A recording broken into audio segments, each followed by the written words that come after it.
की सुबह और सबसे पहले विदेशी बाजार के संकेत आप देख लीजिए। विदेशी बाजार में एशियाई बाजार की शुरुआत सबसे पहले एसजीएक्स निफ्टी 15,055 के स्तरों पर कर रहा है ट्रेड। इसके अलावा डाउ फ्यूचर्स की अगर बात करेंगे, यहां पर लाल निशान के साथ करीब 88 अंकों की बिकवाली फिलहाल देखने को मिल रही है।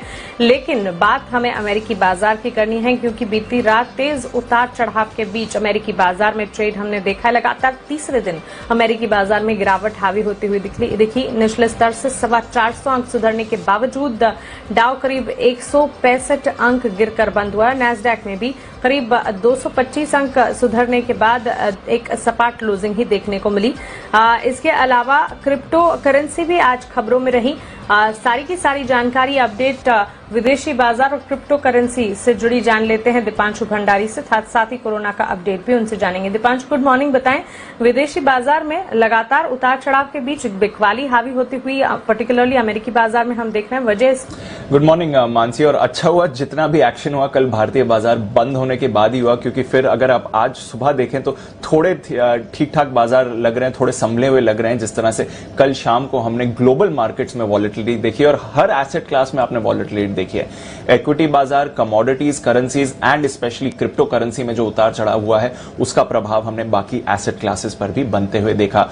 डाउ इंट्राडे में हमने देखा कि लगभग 600 पॉइंट टूटा था, हालांकि फिर वहां से एक अच्छी रिकवरी भी हुई। एंड ऑफ द डे 165 अंक गिरकर बंद हुआ और 3:30 बजे जब भारतीय बाजार बंद हो रहे थे तो डाउ फ्यूचर्स भी लगभग इतनी ही गिरावट दिखा रहे थे। तो उस हिसाब से अगर देखें तो अनुमान मुताबिक ही अमेरिकी बाजारों में एक्शन बनते हुए दिखा। बट ऑफकोर्स इंट्राडे में काफी वॉलेटिलिटी रही और इस बार आईटी स्टॉक्स ने एक्चुअली बाजारों को संभाला है, क्योंकि निचले स्तरों से आईटी स्टॉक्स में एक रिकवरी आई, कुछ वैल्यूज बाइंग आती हुई दिखी, जिसकी वजह से नैस्डैक निचले स्तरों से 225 अंक उछलकर एकदम सपाट बंद हुआ। तो वहां से बाजार को थोड़ा सहारा आपको जरूर मिलते हुए दिखा है। फेड के मिनट्स जारी हुए थे कल, ये एक बड़ा ट्रिगर था और वहां पर फेड ने संकेत दिए हैं कि आगे जाकर स्टिमुलस या फिर दरें बदलने पर चर्चा कर सकते हैं। ये नहीं कि करेंगे या नहीं करेंगे, बट उस पर चर्चा शुरू कर सकते हैं आने वाले समय में। तो ये एक बाजार इस पर नजर बनाए हुए था। इसकी वजह से थोड़ा इन्फ्लेशन जो बढ़ता जा रहा है वहां पर चिंता वापस आती हुई दिखी और हमने देखा कि 10 साल की जो बॉन्ड यील्ड है वो भी 1.68% के करीब आई।